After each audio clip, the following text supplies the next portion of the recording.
Puji Tuhan, selamat pagi sedang jemaat yang diberkati oleh Tuhan. Kita bersyukur pada pagi hari ini kita ada semua karena kemurahan Tuhan, amin. Mari sebelum kita mendengarkan kebenaran firman Tuhan pada pagi hari ini, sama-sama kita berdoa. Haleluya.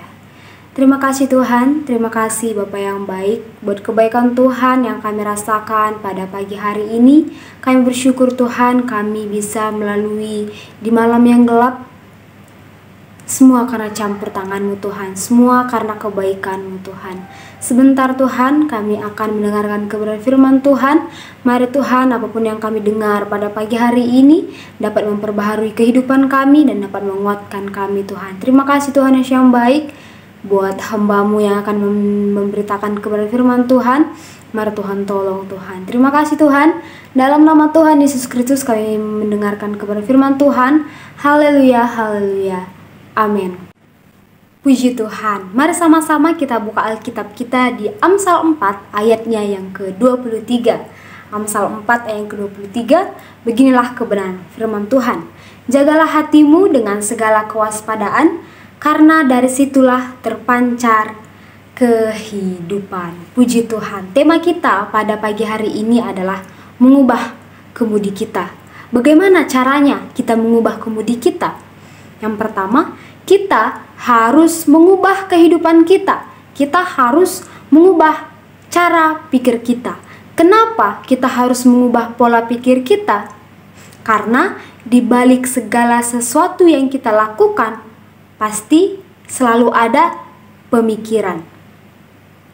Di setiap tingkah laku kita akan dimotivasi oleh kepercayaan, dan setiap tindakan digerakkan oleh suatu sikap, seperti yang telah kita baca tadi di Amsal 4 yang ayatnya yang ke-23. Ketika kita mengendarai sebuah perahu bermotor di sebuah danau, dan kemudi itu otomatis yang udah disetel ke arah timur. Dan jikalau kita memutuskan untuk berbalik arah ke arah barat, kita akan memiliki dua cara untuk mengubah arahnya itu.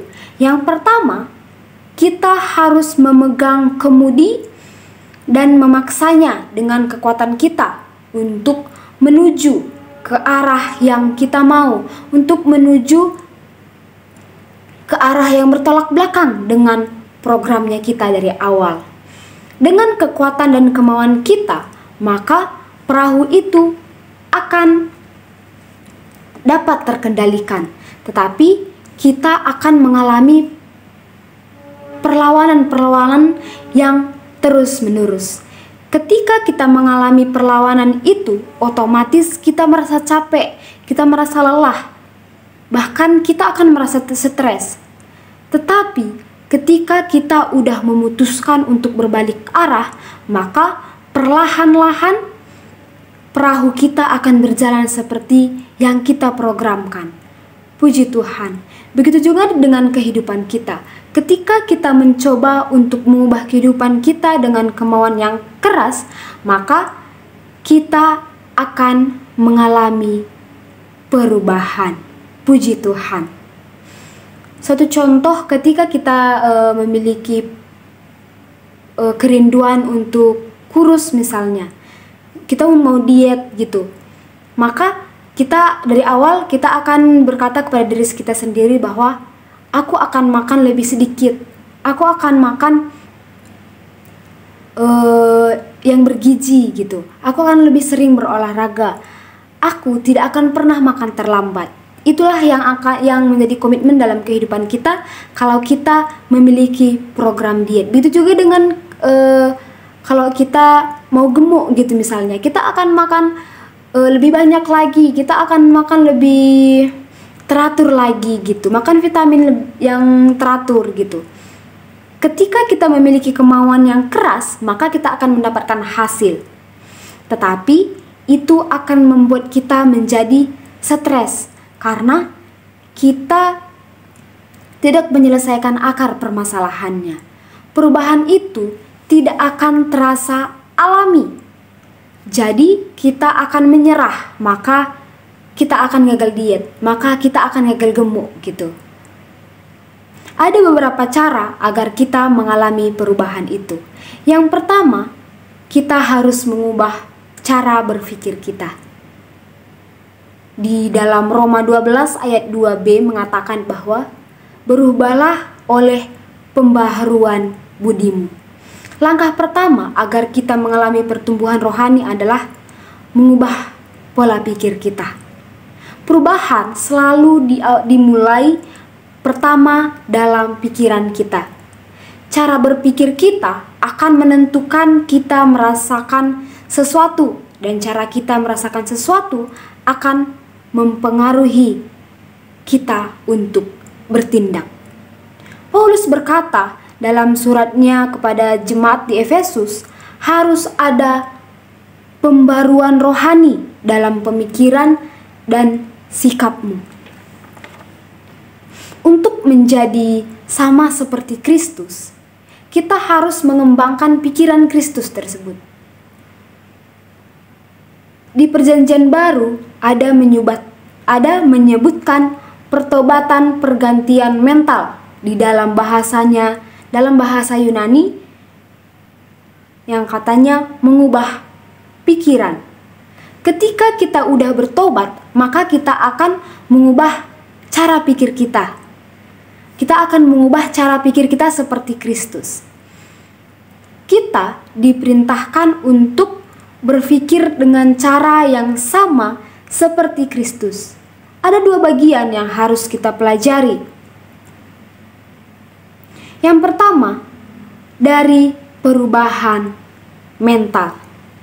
Ini adalah kita berhenti memikirkan pemikiran-pemikiran yang tidak dewasa, yang sikap kita hanya mementingkan diri sendiri. Mari sama-sama kita buka Alkitab kita di 1 Korintus 14 ayat 20.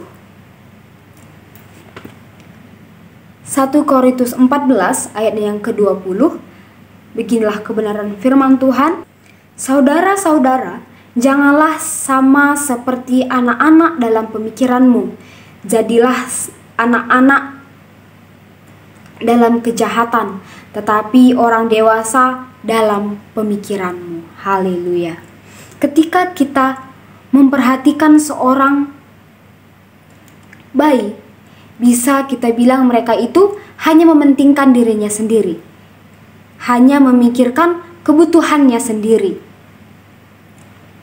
Mereka hanya bisa menerima, tapi mereka tidak bisa memberi. Ini adalah contoh pemikiran yang tidak dewasa. Alkitab berkata bahwa pemikiran yang mementingkan diri sendiri adalah sumber dari tingkah laku orang yang penuh dosa. Haleluya. Kita buka juga Alkitab kita di Roma 8 ayatnya yang ke-5. Roma 8 ayatnya yang ke-5. Beginilah kebenaran firman Tuhan. Sebab mereka yang hidup menurut daging memikirkan hal-hal yang dari daging.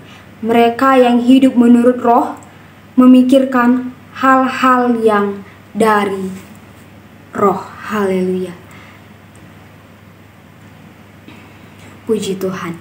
Yang kedua, kita berpikir seperti Yesus. Kita harus berpikir seperti Yesus. Yesus memiliki pemikiran yang dewasa. Yesus memikirkan orang lain, bukan memikirkan dirinya sendiri. Kita juga baca di 1 Korintus 13 ayatnya yang ke-11. Beginilah kebenaran firman Tuhan. Ketika aku kanak-kanak, aku berkata seperti kanak-kanak. Aku merasa seperti kanak-kanak. Aku berpikir seperti kanak-kanak. Sekarang sesudah aku menjadi dewasa, aku meninggalkan sifat kanak-kanak itu. Haleluya.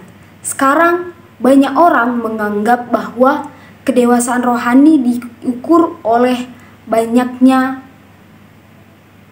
informasi Alkitab yang kita tahu. Pengetahuan adalah salah satu ukuran kedewasaan. Kehidupan Kristen jauh lebih besar dari pengakuan iman ini jadi meliputi perilaku dan karakter.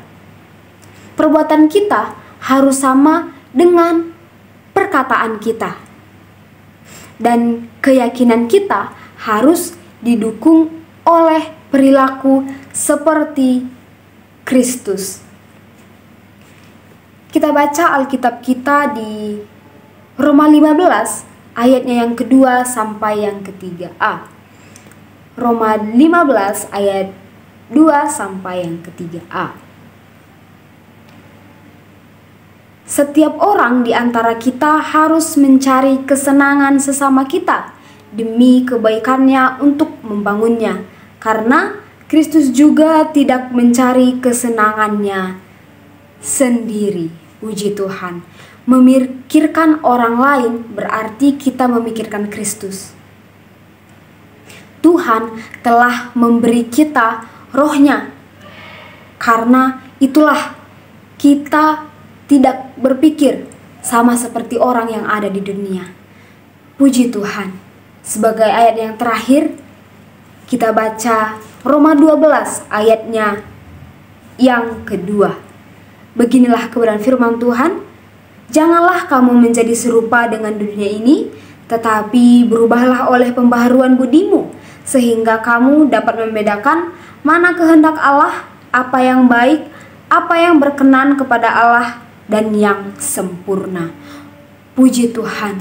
Firman Tuhan pada pagi hari ini mengingatkan kita bahwa kita tidak sama dengan pemikiran-pemikiran yang ada di dunia. Kita belajar untuk mengikuti pemikiran yang dari Kristus.